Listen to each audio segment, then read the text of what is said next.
Assalamualaikum warahmatullahi wabarakatuh. Halo, aku Putri Nur Asia dari STI Idrisia Program Studi Ekonomi Syariah semester 4. Di video ini, aku akan membahas tentang pemikiran inflasi Al-Makrizi. Mari kita langsung ke pembahasannya. Al-Makrizi berada pada fase kedua dalam sejarah pemikiran ekonomi Islam, sebuah fase yang mulai terlihat tanda-tanda melambatnya berbagai kegiatan intelektual yang inovatif dalam dunia Islam. Latar belakang kehidupan Al-Makrizi bukan seorang sufi, namun relatif aktivitasnya didominasi sebagai sejarawan muslim yang senantiasa memandang setiap soal dengan flashback dan mencoba menilik apa adanya mengenai fenomena ekonomi suatu negara dengan memfokuskan perhatiannya pada beberapa hal yang mempengaruhi naik turunnya pemerintahan. Pada masa hidupnya, Al-Makrizi dikenal sebagai seorang pengkritik keras kebijakan-kebijakan moneter yang diterapkan pemerintahan Bani Mamluk Burji, yang dianggapnya sebagai sumber malapetaka yang menghancurkan perekonomian negara dan masyarakat Mesir. Perilaku para penguasa Mamluk Burji yang menyimpang dari ajaran-ajaran agama dan moral telah mengakibatkan krisis ekonomi yang sangat parah yang didominasi oleh kecenderungan inflasioner yang semakin diperburuk dengan merebaknya wabah penyakit menular yang melanda Mesir beberapa waktu. Situasi tersebut menginspirasi Al-Makrizi untuk mempresentasikan berbagai pandangannya terhadap sebab-sebab krisis dalam sebuah karyanya, Ighosa al-Ummah bil Kashf al-Ghumah. Dengan berbekal pengalaman yang memadai sebagai seorang muhtasib atau pengawas pasar, Al-Makrizi membahas permasalahan inflasi dan peranan uang di dalamnya. Sebuah pembahasan yang menakjubkan di masa itu karena mengkorelasikan dua hal yang sangat jarang dilakukan oleh para pemikir muslim maupun barat. Dalam karyanya tersebut, Al-Makrizi ingin membuktikan bahwa inflasi yang terjadi pada periode 806 sampai 808 Hijriah adalah berbeda dengan inflasi yang terjadi pada periode-periode sebelumnya sepanjang sejarah Mesir. Secara umum, inflasi adalah keadaan perekonomian yang ditandai oleh kenaikan harga secara cepat sehingga berdampak pada menurunnya daya beli. Selain itu, inflasi juga sering diartikan juga sebagai kecenderungan naiknya harga secara umum dan terus-menerus dalam waktu dan tempat tertentu. Keberadaannya sering diartikan sebagai salah satu masalah utama dalam perekonomian negara selain pengangguran dan ketidakseimbangan neraca pembayaran. Lalu Al-Makrizi membahas penyebab yang mendasari terjadinya krisis di Mesir, yakni korupsi, administrasi pemerintahan yang buruk, pajak berlebihan yang memberatkan petani, dan jumlah mata uang yang berlebihan. Pemikiran Al-Makrizi ini tampak lebih komprehensif bila dibandingkan dengan pemikiran yang dikemukakan oleh Milton Friedman atau bapaknya kaum monetaris, yang dianggap bahwa inflasi hanyalah semacam fenomena moneter. Dengan mengemukakan berbagai fakta bencana kelaparan yang pernah terjadi di Mesir, Al-Makrizi menyatakan bahwa peristiwa inflasi merupakan sebuah fenomena alam yang menimpa kehidupan masyarakat di seluruh dunia sejak masa lalu hingga sekarang. Inflasi menurutnya terjadi ketika harga-harga secara umum mengalami kenaikan dan berlangsung terus-menerus.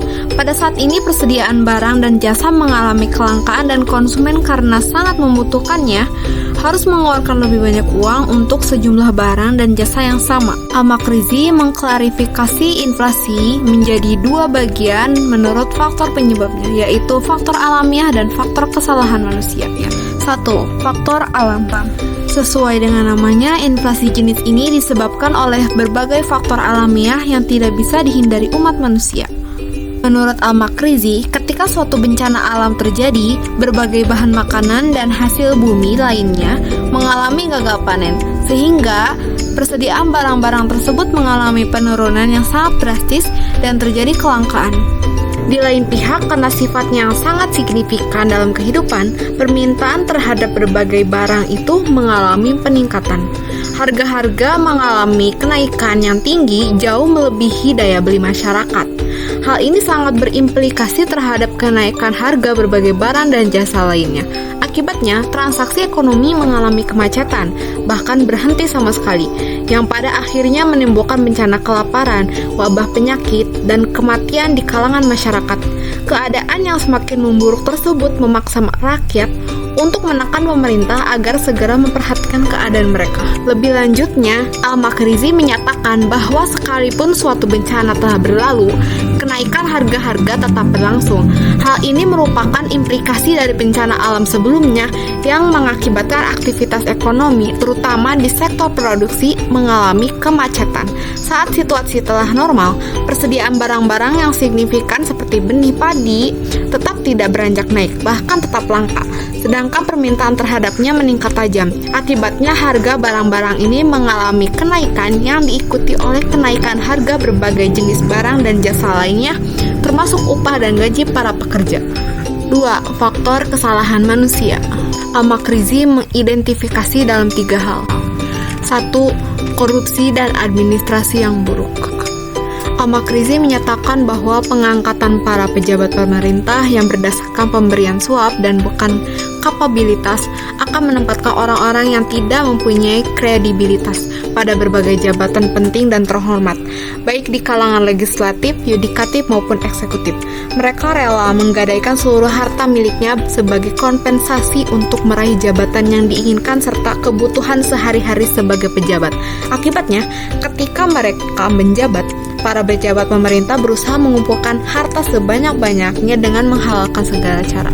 2. Pajak yang berlebihan. Menurut Al-Makrizi, akibat dominasi para pejabat bermental korup dalam suatu pemerintahan, pengeluaran negara mengalami peningkatan sangat drastis. Sebagai kompensasinya, mereka menerapkan sistem perpajakan yang menindas masyarakat dengan memberlakukan berbagai pajak baru serta menaikkan tingkat pajak yang telah ada. Hal ini sangat mempengaruhi kondisi para petani yang mayoritas dalam masyarakat. Para pemilik tanah akan melimpahkan beban pajak kepada petani melalui biaya sewa. Frekuensi pajak untuk pemeliharaan bendungan dan pekerjaan yang serupa juga semakin meningkat. Konsekuensinya, biaya untuk penggarapan tanah, penaburan benih, pemungkutan hasil panen, dan sebagainya meningkat. Akibatnya, petani kehilangan motivasi untuk bekerja dan memproduksi.